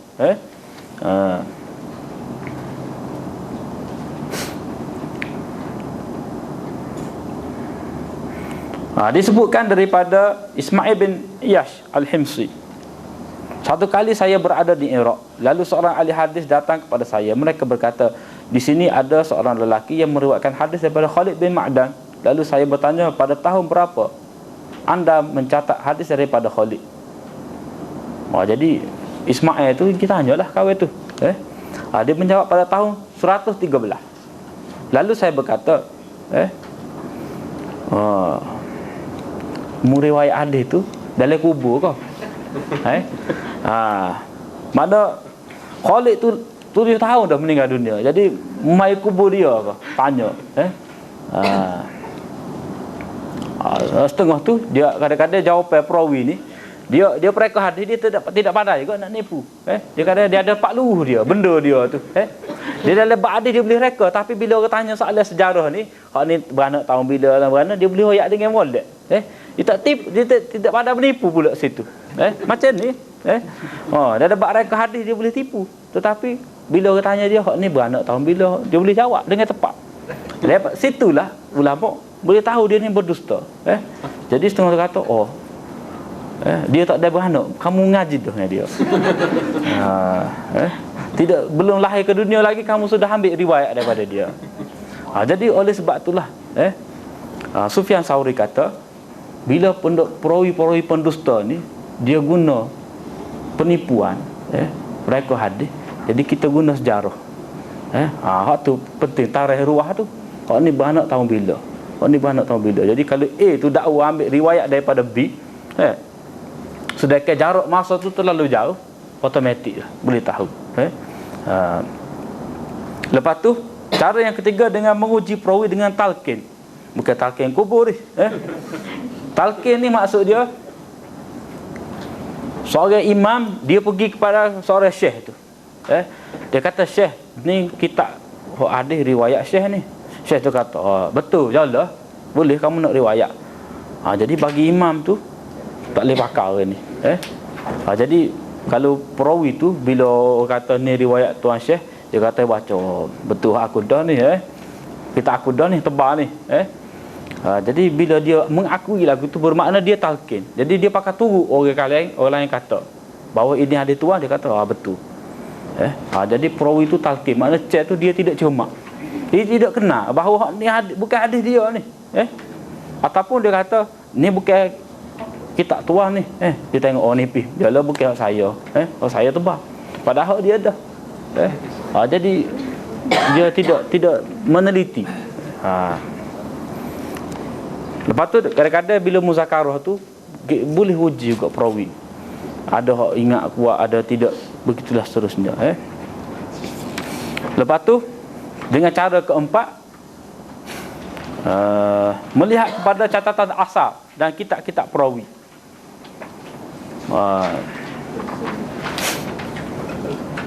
Mana kalau ni untuk mudah faham dak, kadang-kadang kita ambil nota dengan sains kita kan, dak kita tengok tulisan dia tu mula-mula tu comel, story mula dak, lama-lama rayak banyak putih pasal seli-seli.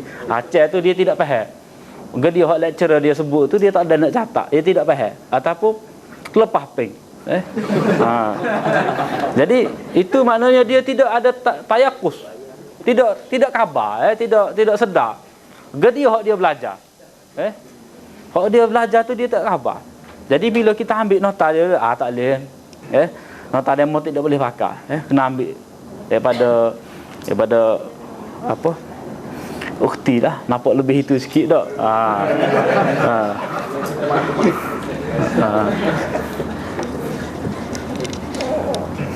Jadi bila tengok pada catatan tu boleh diakui perawi ni boleh diterima, perawi ni tak boleh diterima.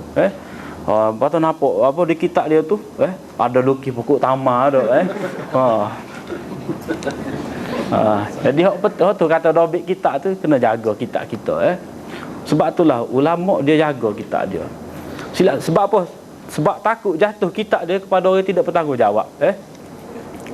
Sebab apa? Dia boleh buat mari satu hadis, dia reka. Satu riwayat dia reka, lepas tu dia ambil sanad hak molek sekali. Daripada Imam Bukhari, daripada Ali bin Madini, daripada Yahya bin Sa'id Al-Ansari, daripada Al-Qamah dak, daripada Syekh tu sini Pak Bubuh. Sanad sahih. Mata karut. Jadi orang fasik dia boleh buat. Oleh sebab tu kita perlu kaedah dirayah. Jadi orang boleh letak ambil sanad molek, pah letak mata yang palsu. Copy paste tak zaman dah ni, zaman Syamilah tak, copy paste. Jadi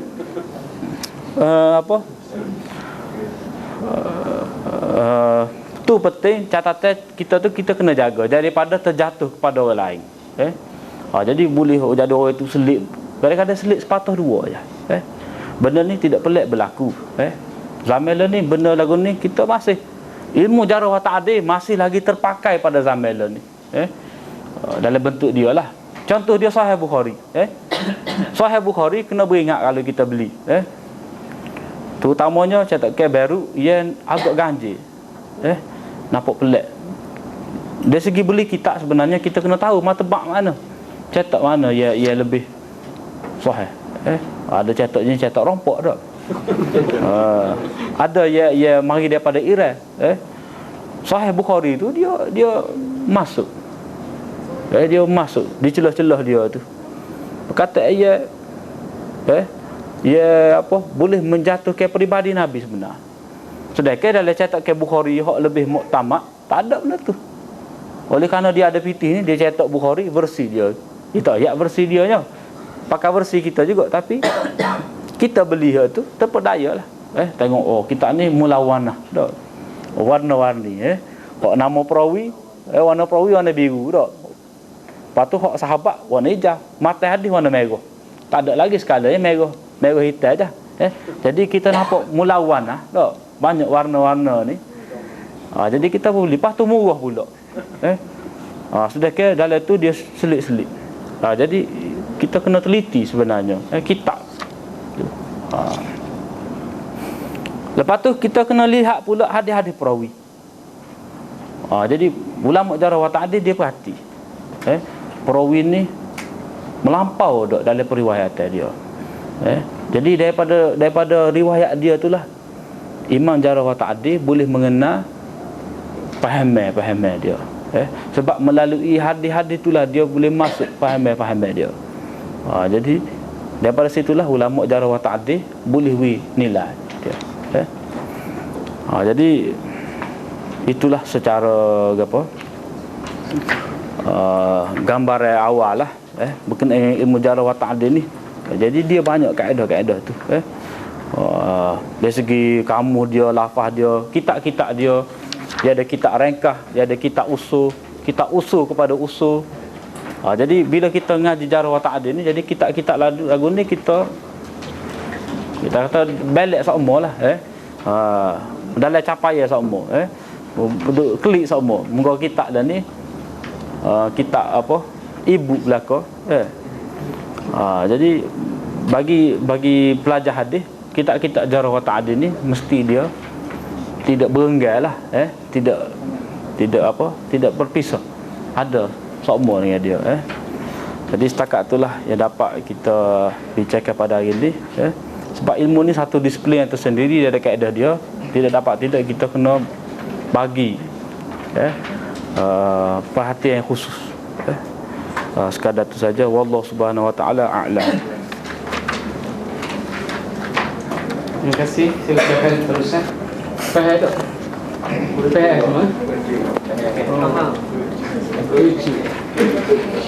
Nampak lena semua. Jadi saya berikan peluang kepada semua, kalau ada pertanyaan bolehlah diajukan kepada Ustaz.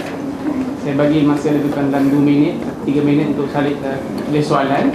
Jadi kalau ada pertanyaan boleh tulis soalan dan hantarkan kepada komiti. Komiti akan berikan kepada Ustaz, Ustaz akan jawab insya-Allah.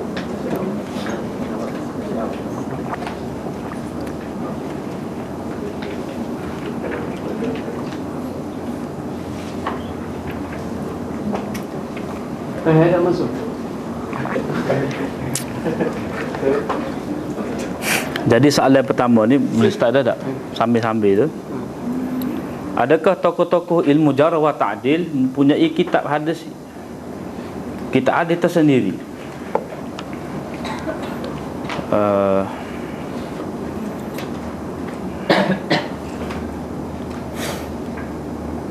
Jadi kitab dia tu ada, mungkin tidak sampai kepada kita. Jadi macam tokoh-tokoh jarh wa ta'dil, Imam Bukhari dia ada kitab hadis dia. Cuma macam kitab Yahya bin Sa'id Al-Qattan,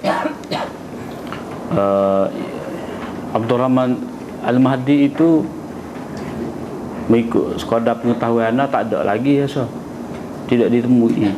Sebab dia tidak menulis, tidak menghimpunkan hadis seperti mana Imam Bukhari. Jadi ulama tu dia ada, macam kita kata, ada spesialis dia lah, takhasus dia, ada tumpu ni, ada tumpu lain. Jadi mereka ni bukan setakat memberi komentar kepada perawi.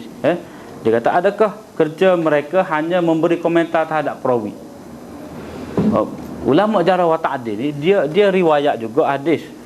Kalau kita tengok sanad Bukhari, dia mesti ada qala Ali. Qala Ali itu makna qala Ali ibnu al-Madini, ataupun atau Ibnu Mahdi, itu maksudnya Abdurrahman bin Mahdi.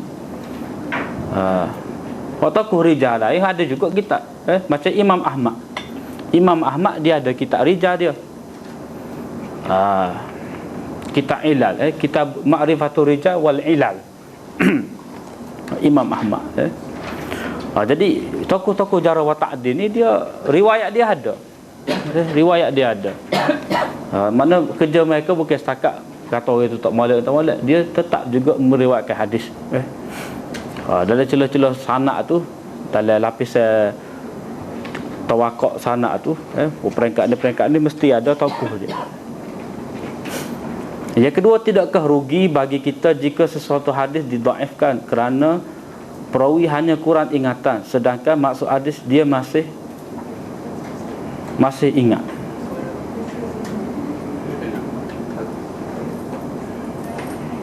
Sedangkan dia masih ingat maksud hadis, gitu tak?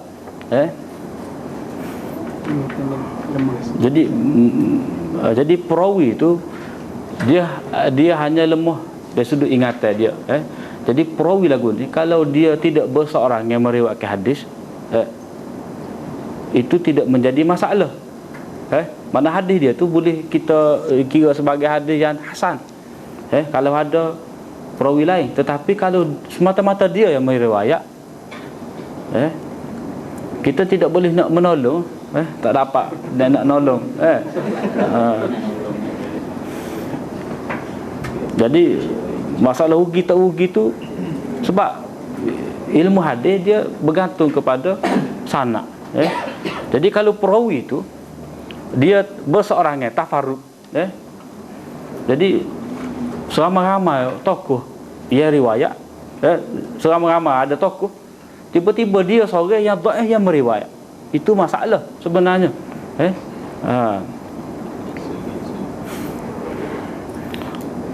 Walau bagaimanapun dalam ba'di dhaif ni kita kena beringatlah, sebagaimana kita beringat tidak boleh kita nak menyandarkan itu kepada Nabi, kita kena beringat boleh jadi dia tu betul, cumanya oleh kerana kita ni ada satu kriteria, maknanya dia perawi yang lemah ingatan, sedangkan benda ni kena perlu ingatan yang baik. Fa'addaha kama sami'aha, ataupun fahafizahu hatta yuballighahu, mana dia menjaga Nabi dia menjaga dan menyampaikan kepada orang lain. Jadi kalau dia tidak menjaga, tidak ingat, jadi tidak cukup dah syarat hak Nabi letak tu. Jadi walau bagaimanapun kita kena ambil kira benda tu. Cuma satu perhatian, bila kita kata perawi ini dhaif, dari sudut ingatan, janganlah pula kita kata dia ni tidak juru. Jadi dia tu lemah dari sudut ingatan, dari sudut adil dia adil. Dia dua aspek.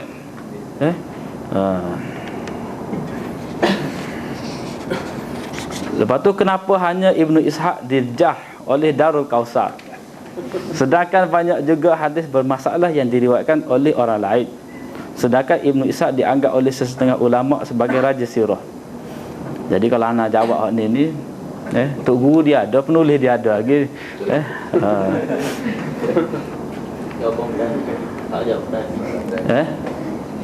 Soalan tadi dah ni.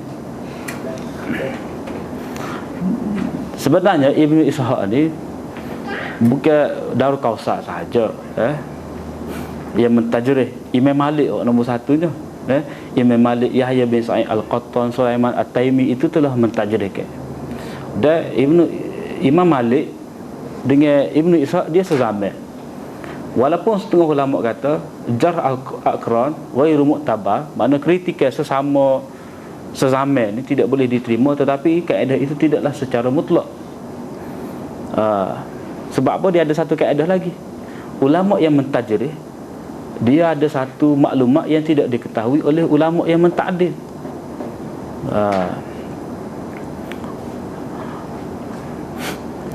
al-musbit muqaddam ala nafi. Orang yang mensabitkan jar ke atas perawi, dia lebih diutamakan daripada perawi yang menafi. Kata dia juru. Ni hok forum dulu ada tak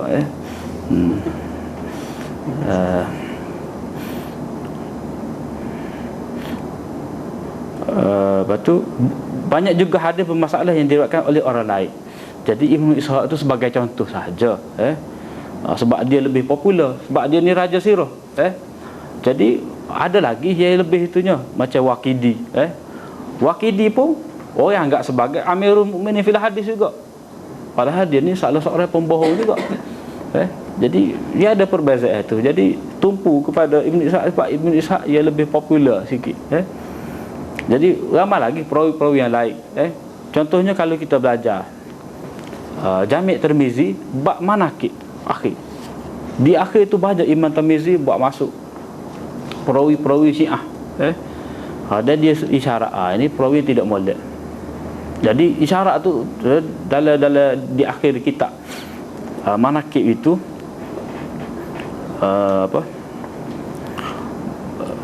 matan yang dibawa oleh perawi itu dia cukup bermasalah, dia ada unsur syi'iyah.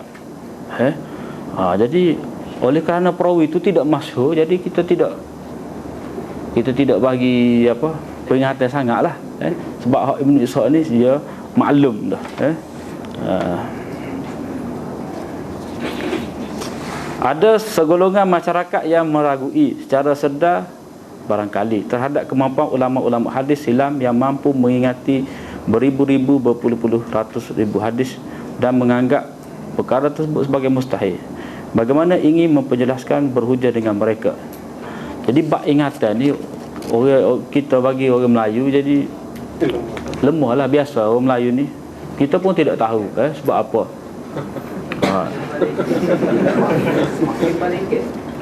Tetapi memang masyhur orang Arab ingatan cukup baik. Orang Arab ni dia kali kurma dia tu lain sikit. Kita jumpa kurma ni bulan puasa ya. Jadi ingatan tu bulan puasa ya, ingat. Jadi ingatan ni memang kita boleh tempat kita ni, sebab kita ni bab ingatan ni dia tidak beri perhatian. Menghafal Quran dia tidak popular tempat kita ni. Tapi kalau bela Arab, bila sudah hafal dah Quran, dia akan hafal pula hadis. Jadi pak kita ni usaha hadis. Quran pun tidak ingat. Jadi bila orang kata apa nama perawi mata-mata hadis, jadi kita anggap sesuatu yang mustahil. Gitu tak jawapan.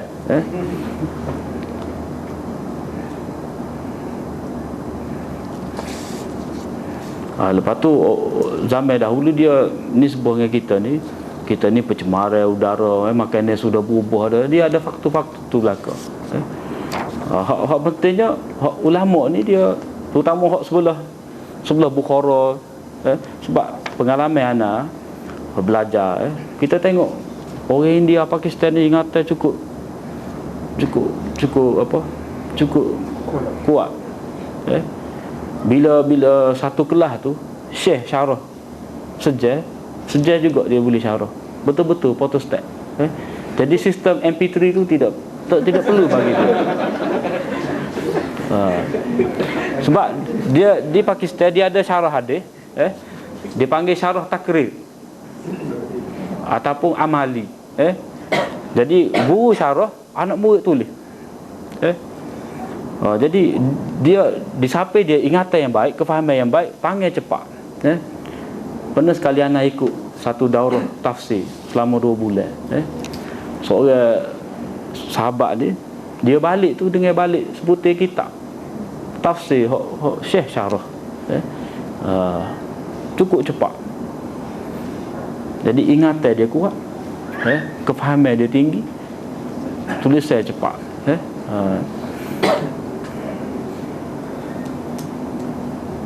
Saya ada membaca satu artikel bahawa ulama yang melakukan jarh wa ta'dil terbahagi kepada mutasyaddidun, mutawasitun, mutasahilun. Adakah pandangan keras atau ringan ke atas seorang perawi memberi impak kepada penerimaan riwayatnya? Jadi pembahagian ulama ada yang tasyaddid, sederhana, longgar, ini memang ada. Cuma ulama kata tidak semestinya dalam semua keadaan perawi, ulama jarh wa ta'dil yang dianggap sebagai syahid ni dia syahid semua. Tidak semestinya. Dia ada tempat-tempat. Ini diakui oleh sendiri oleh Syekh Abdul Rahman bin Yahya Al-Muallimi, pentahqiq kitab. Tahqiq kitab Tarikh Imam Bukhari, Kitab Siqah Ibn Hibban, dia kata lagu tu. Mana tidak semestinya perawi yang dikatakan sebagai mutasahil dalam semua keadaan dia tasahul belaka. Dia tidak teliti, longgar. Kalau kata ulama ni kerah, dalam semua keadaan dia kerah, tidak juga. Cumanya satu kaedah, bila ulama itu seorang ia keras terhadap perawi. Kalau dia kata perawi ni molek, jadi kita kena terima. Itu penting. Macam mana dengan kedudukan perawi yang siqah tetapi sering melakukan tadlis? Contohnya Sufyan bin Uyainah Al-A'mash. Jadi hak tadlis ni kita kata susuk pucuk lah tak? Dia tidak menyebut. Jadi kalau macam perawi Sufyan bin Uyainah dan A'mash ni, dia ni perawi dia melakukan tadlis, tetapi tadlis biasanya orang yang siqah. Itu tidak mengapa. Hak asalnya perawi yang disembunyikan itu ialah perawi yang bermasalah. Orang panggil tadlis taswiyah. Seperti Baqiyah bin Walid tu, tu bahaya. Kalau perawi ni mudallis, dia riwayat secara an-anah, itu cukup bahaya. Tetapi kalau macam Sufyan bin Uyainah dan A'mash ni, semua maklum dah. Riwayat dia secara an-anah itu dikira sebagai ada ittisal, ada sambung, tidak putus anak. Sebab dia tadlis tu tadlis daripada orang yang siqah. Tadlis yang dibenarkan macam saat ni lah.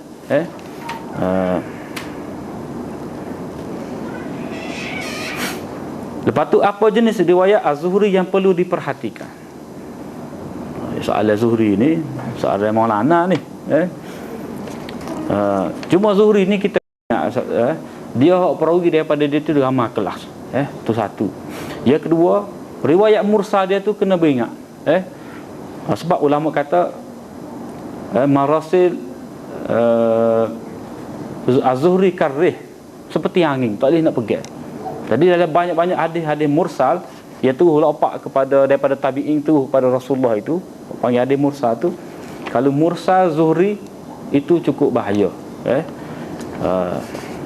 Lepas tu satu lagi, dalam hadis Zuhri kita kena perhati kemungkinan ada berlaku mudraj. Jadi bukan kalam Rasul itu dianggap sebagai kalam Rasul secara tidak disedari. Jadi ini masalah Zuhri. Oleh sebab itulah kita kena tengok anak-anak murid Zuhri yang kelas tabaqah yang pertama. Jadi untuk kita menilai hak mana hadis mudraj, dia tidak mudraj, kadang-kadang dalam Muslim ulama kata ada berlaku idraj oleh Zuhri. Hak sahihnya ada dalam Abu Daud. Jadi kita kena tengok situ dalam Abu Daud. Sebab apa? Sebab perawi daripada Zuhri tu ada masalah juga. Jadi mungkin dia tidak dapat membezakan hak mana hak kalam Nabi, hak mana hak pendapat Zuhri itu sendiri. Hak ni Zuhri ni dia kena wiko malana lah. Kita hak private ni gitulah.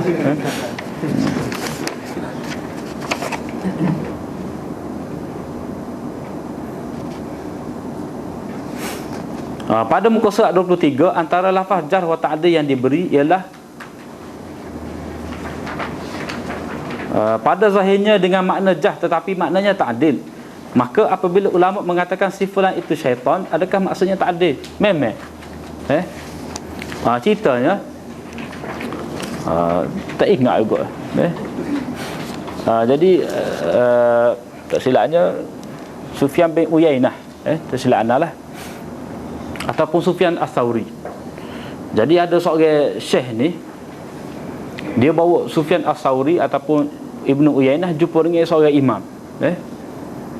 Jadi bila awak mari syekh Sufyan Ats-Tsauri ataupun Ibnu Uyainah ni, jadi dia cerita hadis, dia cukup hebat ingatan dia, Sufyan Ats-Tsauri ataupun Ibnu Uyainah ni.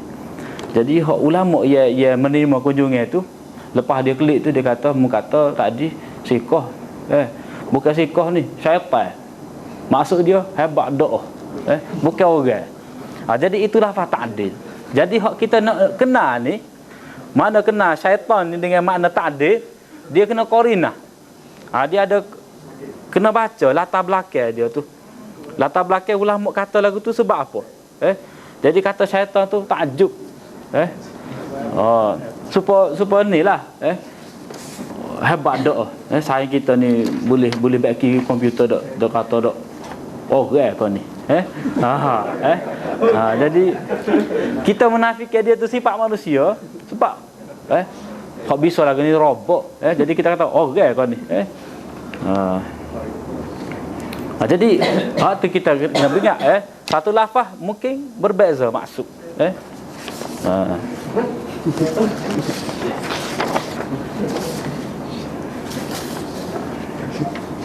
Jadi gitulah jawapan dapat kita jawablah.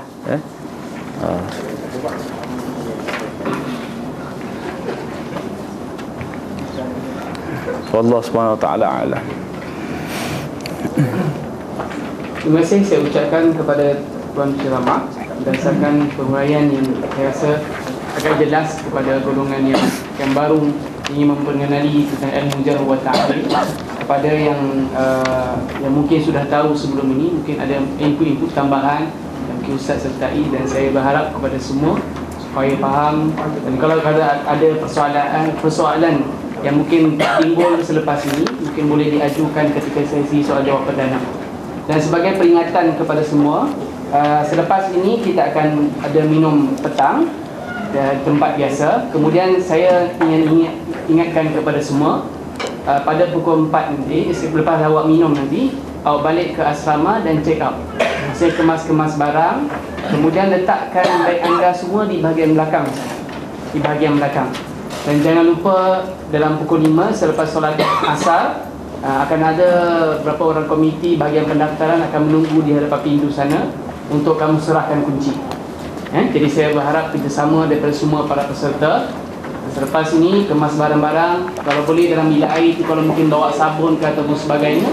Jangan lupa pastikan mungkin ada seorang kawan untuk cek balik bilik tu. Bukan maksud saya suruh kemas balik apa sebenarnya, cuma kalau ada sampah ke ataupun sebagainya, sebagai ikram kita kepada tuan rumah masjid ni. Jadi saya berharap kepada semula untuk jaga kebersihan. Dan kalau tidak ada apa pertanyaan lagi, kita sudahi majlis kita dengan tasbih kifah. Subhanallah. Asyhadu an la ilaha illallah.